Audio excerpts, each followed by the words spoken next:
মিতা। আমার বয়স তেমন হয়নি। আমার মাত্র ১৩ বছর বয়স। আর এই ১৩ বয়সে আমার পরিবারের দায়িত্ব আমার নিতে হয়। প্রিয় বন্ধুরা, আমি একজন গ্রামের একটি মেয়ে এবং অত্যন্ত দরিদ্র ফ্যামিলির মেয়ে। আমরা মোটে ৫ বোন এবং ২ ভাই ছিলাম। অর্থাৎ আমাদের ফ্যামিলিটা অনেক বড় ছিল। কিন্তু আমরা দরিদ্র ফ্যামিলি ছিলাম। আর আমি সবার বড় বোন ছিলাম। বড় হলে কি হবে, আমার বয়সটাও তেমন হয়নি। কিন্তু কিছু করার নেই। তাই কেমন যেন নিজের উপর প্রেশার মনে হতে লাগলো। যে একে তো আমরা ৫ বোন ২ ভাই। তারপরেও বাবা অনেক গরিব। অর্থাৎ আমাদের সংসারটি চালাতে বাবা অনেকটা হিমশিম খেয়ে যাচ্ছিল। আর আমি ফ্যামিলির সবার বড় মেয়ে হওয়ার কারণে নিজেকে আর বুঝ দিতে পারছিলাম না। তাই বাধ্য হয়ে গার্মেন্টসে চাকরি নেওয়ার সিদ্ধান্ত নেই এবং পরবর্তীতে আমি গ্রাম ছেড়ে ঢাকায় চলে যাই। একটি গার্মেন্টসে চাকরি করা শুরু করি। আর ওই গার্মেন্টসের একটি সুপারভাইজারের সাথে আমার খুব সুসম্পর্ক গড়ে ওঠে। যেহেতু দেখতে শুনতে আমি বেশ সুন্দর ছিলাম, সুপারভাইজার আমাকে চাকরির ক্ষেত্রে বিভিন্ন সুযোগ সুবিধা দিত এবং কিছু কাজ না করলেও ওভারটাইম দিত। তখন আমি বুঝতে পারলাম যে সুপারভাইজার কেন আমাকে এত সুযোগ সুবিধা দিচ্ছে। নিশ্চয় আমার প্রতি তার কোনো উদ্দেশ্য আছে। তা না হলে আমাকে এত সুযোগ সুবিধা দিত কেন? আরও তো অনেক মেয়ে আছে, তাদের তো কোনো সুযোগ সুবিধা দেয়নি। যেহেতু সে আমাকে অনেক সুযোগ সুবিধা দিচ্ছে, তাই আমি সবসময় ভাবতাম সে আমার কাছে কি চাইতো। সে অনেক সময় বলতো, তোমার এত কাজ করার দরকার নেই, অন্য শ্রমিকরা তো ঠিকমতো কাজ করছে। আর কেউ যদি তোমায় কোনো কিছু বলে তাহলে আমাকে জানিও। আমি বুঝলাম সুপারভাইজার আমার প্রতি অন্য কোনো উদ্দেশ্য আছে। পরবর্তীতে যখন করোনা আসার সময় হয়ে আসলো, তখন আমাদের গার্মেন্টস থেকে অনেক কর্মী ছাঁটাই করে দিল। আর তার মধ্যে আমিও পড়ে গেলাম। তখন আমার সেই সুপারভাইজার আমার প্রতি অনেক মায়া হল এবং সে আমাকে তার নিজের খরচে লেবানন পাঠিয়ে দিল। কিন্তু আমার তো তেমন বয়স হয়নি। বাহিরে যেতে হলে ১৮ বছর বয়স লাগে। আর তাই সুপারভাইজার আমার বয়সটা বাড়িয়ে নিল। আমার বয়স ছিল মাত্র ১৩ বছর। আর ১৩ বছর থেকে ১৮ বছর বানিয়ে নিল। কিন্তু আর এই লেবান গিয়েই আমার জীবনের ঘটল এক দুর্ঘটনা। লেবানে আমি একটি বাসা বাড়ির কাজ পেলাম। সেই বাড়িতে আমার যে শেখ ছিল তার ৩ ছেলে এবং সে নিজে, এবং তার ৪টা বউ ছিল। প্রথমে আমি বুঝতে পারিনি যে সাধারণত ওদের কেন ২-৩টা করে বউ হয়। পরে বুঝতে পারলাম তাদের অনেক। তাই তারা ২-৩টা করে বিয়ে করে এবং তাদের বুড়াও বিয়ে করার অনুমতি দেয়, কারণ সে একা এত সামাল দিতে পারে না। তাই লেবান যাওয়ার পরেও শেখ এবং তাদের ৩ ছেলের নজরে আমি পড়ে গেলাম। কিন্তু প্রথম টাইম আমি জানতাম না যে প্রবাসে সাধারণত মেয়েদের সাথে এরকম করা হয় এবং কিছু বলাও যায় না। যদি কিছু বলে দেই তাহলে বিভিন্ন রকম মিথ্যা মামলা দিয়ে জেল হাজতে পাঠিয়ে দেয়া। এ বিষয়টি আমি অন্যান্য প্রবাসী মেয়েদের থেকে জানতে পারলাম। তো যাই হোক বন্ধুরা, এরপরে আস্তে আস্তে সংযুক্ত আরব আমিরাত শেখ এবং তার ৩ ছেলের নজরে আমি পড়ে গেলাম। এমনকি তারা বিভিন্ন স্থানে বেড়াতে গেলে আমাকে গাড়িতে করে নিয়ে যেত। তাদের বুদেরকে বলতো যে ওকে দরকার আছে বিভিন্ন রকমের চানাস্তা বানানোর জন্য। এই বলে আমাকে বিভিন্ন জায়গা নিয়ে যেত। এরকম করতে করতে একসময় তারা আমার দিকে অন্যরকমভাবে চেয়ে থাকত এবং বলতো, কুল্লু বাঙালি মিয়া মিয়া। অর্থাৎ তারা বলতো যে প্রত্যেকটা বাঙালি মেয়ে অনেক সুন্দরী। তো একদিন তারা আমাকে নিয়ে দুদিনের একটি সফরে বের হলো। সেদিন শুধু শেখ ছিল আর তার ড্রাইভার আর আমি। তারপর আমি আর শেখ পিছনের সিটে বসলাম আর ড্রাইভার গাড়ি ড্রাইভ করতে থাকলো। এক পর্যায়ে শেখ আমার দিকে অদ্ভুতভাবে চেয়ে থাকতে শুরু করলো, কিন্তু আমি কিছু বলতে পারলাম না। কারণ এর আগেও আমি শুনেছি যে প্রত্যেক শেখরাই তাদের বাড়ির কাজের মেয়েরা তাদের সকল কথা শুনতে হয়ে, যদি তাদের কথা না শুনি এবং পুলিশকে ইনফর্ম করলে মিথ্যা মামলায় ফাঁসিয়ে দেয়। তাই আমি এই ভয় পেয়ে গিয়ে আমি তাকে কিছু বলতে বলিনি এবং বলার সুযোগ দেয়নি আমায়। আর গাড়ির মধ্যে একটি পর্দা টানিয়ে দেয়। আমি তাকে জিজ্ঞেস করলাম, পর্দা টানাচ্ছেন কেন গাড়িতে? সে বলল, সামনে মরুভূমি, প্রচণ্ড বাতাস আসতে পারে। আমি তার কথা শুনে প্রচণ্ড ভয় পেয়ে গেলাম। কিন্তু ভয় পেয়ে কোনো লাভ নাই। তখন আমার কাছে পুরো দুনিয়াটা একদম অন্ধকার হয়ে গেল। মনে মনে হচ্ছিল আমি আর পৃথিবীতে বেঁচে নেই। এতটা কষ্ট এবং অসহ্যকর মনে হচ্ছিল। কিন্তু শেখের এ বিষয়ে কোনো খেয়াল করল না। আমি বেঁচে আছি নাকি মরে গেছি এ বিষয়ে তার কোনো খেয়ালই রইল না। এক পর্যায়ে আমি অজ্ঞান হয়ে গেলাম। প্রায় ৩ ঘন্টা পর আমার হুঁশ আসলো এবং আমি দেখলাম যে আমার অবস্থা একদম কাহিল। অর্থাৎ আমার শরীর এমন হলো, উঠে দাঁড়ানোর মতো শক্তি আমার ছিল না। কিন্তু কিছু করার নেই, নিজের শেখ বলে কথা।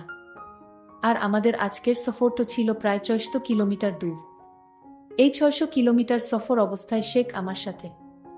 তারপর আমি যখন একটি নির্দিষ্ট স্থানে পৌঁছালাম, তারপর আমি সেই স্থানে পৌঁছানোর পর অসুস্থ হয়ে গেলাম। তারপর লেবাননের শেখ আমাকে একটি প্রাইভেট মেডিকেল হসপিটালে ভর্তি করল এবং ২ দিনের মধ্যে আমাকে সুস্থ করে তুলল। অতঃপর সে আবার সেখান থেকে ফেরার সিদ্ধান্ত নিল এবং আমরা আবার গাড়িতে উঠে বসলাম। কিছুক্ষণ আসার পর সে আমায় বলল, কেমন লাগলো আজকের সফর? সে গাড়ির আবার পর্দা টানিয়ে দিল। তখন আমি শেখকে অনেক অনুরোধ করে বললাম, আপনি পর্দা টানালে আমার ভয় করে। আমি তার অনেক হাতে পায়ে ধরলাম, কিন্তু সে কোনোভাবে আমার কোনো কথা মানল না। সে বল, দেখো তুমি এখানে চাকরি করতে এসেছ, তাই আমরা তোমাকে যেভাবে বলি সেইভাবে তোমার চলতে হবে এবং সকল কথা রাখতে হবে। আমি বুঝতে পারলাম শেখ আমার কথা রাখবে না। তারা যা বলে তাই মানতে হয়। তারা বলে সেখানে চাকরি করতে গেলে তাদের এটাই নিয়ম। এভাবে আমরা বাড়িতে আবার চলে আসলাম।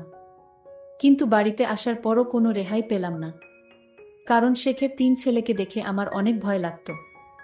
সেই ৩ ছেলের কোনো কাজকর্ম ছিল না, শুধু বাসায় বসে থাকত, টিভি দেখতে আর আড্ডা মারত। আর তার বাবার বড় বিজনেস ছিল, বাবা সারাদিন সে বিজনেসে সময় দিত। প্রিয় বন্ধুরা, যখনই তার বাবা দিনের বেলায় তার ব্যবসার স্থানে চলে যেত, আর আমায় তখন বলতো, এই বাঙালি আমাদের ৩ ভাইয়ের কথা রাখতে হবে। আর বলতো, যদি বাবাকে কিছু বলিস তাহলে তোর চাকরি চলে যাবে। কিন্তু তারপরেও কিছু করার ছিল না, কারণ আমি দেশে চলেও আসতে পারবো না। দেশে গিয়ে কি করব? কারণ আমি দরিদ্র ফ্যামিলির। বাড়িতে গেলে আমি আরও আমার পরিবারের বোঝা হয়ে দাঁড়াবো। তাই যাতে পরিবারের বোঝা না হয়, এজন্যই আমি চাকরি করতে চাই। প্রিয় বন্ধুরা, এভাবে সংযুক্ত আরব আমিরাতের শেখ এবং তার ছেলেরা আমার দিকে সবসময় এক অন্যরকম দৃষ্টিতে চেয়ে থাকত। সেটা আমার ভালো লাগতো না, কিন্তু ওরা বলে চাকরি করতে হলে তাদের সকল কথা রাখতে হয়। আমি তাদের ছেলেদের দেখে ভয়ে সবসময় লুকিয়ে লুকিয়ে থাকতাম। আমি বাসার সকল কাজকর্ম করে রাতে যখন রুমে শুতে গেলাম, আমার ২ দিনের জার্নিতে আমার শরীর অনেক দুর্বল ছিল, তাছাড়া অজ্ঞান অবস্থায় ৩ দিন ছিলাম। কিন্তু শেখদের কোনো টাকা পয়সার অভাব ছিল না। যাই হোক, আমি রাতে প্রচণ্ড মাথা ব্যথা হচ্ছিল। আমি মাথার ব্যথায় যখন শব্দ করতে লাগলাম, তখন শেখের ছেলে আমার রুমে আসলো আর আমায় বলল, তুই কি বেশি অসুস্থ? আমি বললাম, আমি অনেক অসুস্থ, আমার প্রচণ্ড মাথা ব্যথা হচ্ছে। আমি তাকে বললাম, আপনাকে দেখলে আমার ভয় লাগে, আপনি চলে যান রুম থেকে। আপনি রুমে থাকলে আমি আরও বেশি অসুস্থ হয়ে যাব। শেখের ছেলে আমার মুখে এরকম কথা শুনে রাগান্বিত হয়ে গেল। আমায় বলল, আমার বাড়িতে থেকে চাকরি করিস, তুই একটা চাকরানি হয়ে আমার ঘর থেকে আমাকে রুম থেকে বাহির হতে বলছিস? তোর সাহস তো কম না। আমি শেখের ছেলের কথা শুনে ভয় পেয়ে গেলাম। আমি শেখের ছেলেকে বললাম, আমার ভুল হয়ে গেছে, আমি আসলে মাথা ব্যথায় আমার কোনো হুঁশ ছিল না, আর তাই মুখে কি হতে কি বলে ফেললাম। আপনি কিছু মনে করবেন না, আমি আপনার কাছে ভুল স্বীকার করছি। শেখের ছেলে তখন আমায় বলল, ঠিক আছে, আমি তোকে এ বাড়িতে রাখবো, কিন্তু আমার কিছু নিয়ম আছে আর সেই নিয়ম তোর পালন করতে হবে। আমি তাকে বলেছিলাম, আপনার সকল নিয়ম আমি অক্ষরে অক্ষরে পালন করব, তাও আপনি আমায় এই চাকরি থেকে বহিষ্কার করবেন না। শেখের ছেলে তখন আমায় বলল, ঠিক আছে, আর রাত ১২টা বাজলে আমার রুমে কিছু কাজ পড়ে আছে, সেগুলো তোর করতে হবে। আমি তখন শেখের ছেলেকে বললাম, দেখুন, আজ আমি অসুস্থ, কাল আপনার রুমের সকল কাজ করে দিব। সে তখন আরও রাগান্বিত হয়ে বলল, আমি বলছি, আজই আমার রুমে প্রচুর কাজ পড়ে আছে, সেগুলো এখনই তোর করতে হবে। মনে মনে চিন্তা করলাম, কেন তাকে রুম থেকে বের হতে বললাম? নিজের বিপদ নিজেই ডেকে এনেছি। আমি আরও একবার তাকে অনুরোধ করলাম, আজ আমার শরীরটা ভালো না, মাথা ব্যথা করছে। তখন সে বলল, আমার রুমে মাথা ব্যথার ওষুধ আছে, খাওয়ার সাথে সাথে ভালো হয়ে যাবে। এখন ঘড়িতে 11:30 বাজে। আমি আমার রুমে ওয়াট করছি, তোকে যেন 30 মিনিট পর আমার রুমে দেখি। আমি শেখের কথা শুনে বললাম, ঠিক আছে, আপনি যান, আমি আসতেছি। তারপর যখন রাত 12টা বাজলো আমি ভয়ে ভয়ে তার রুমে গেলাম। আর মনে মনে চিন্তা করতে লাগলাম, আজ কপালে কি আছে কে জানে। যাই হোক, শেখের ছেলের রুমে গেলাম। তারপর তাকে জিজ্ঞেস করলাম, স্যার কি কাজ পড়ে আছে? তখন শেখের ছেলে বলল, আজ থেকে রাত 12টা থেকে শুরু করে রাত 4টা পর্যন্ত তোর এই রুমে ডিউটি। আমি শেখের ছেলেকে বললাম, দিনেও ডিউটি রাতেও ডিউটি, তাহলে আমি ঘুমাবো কখন?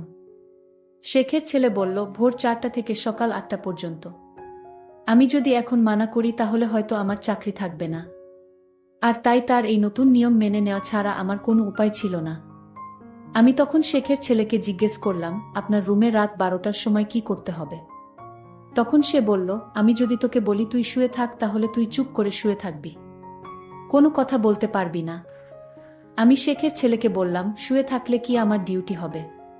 সে বলল, শুয়ে থাকার পর আমি তোকে যা আদেশ করি তাই তোর পালন করতে হবে।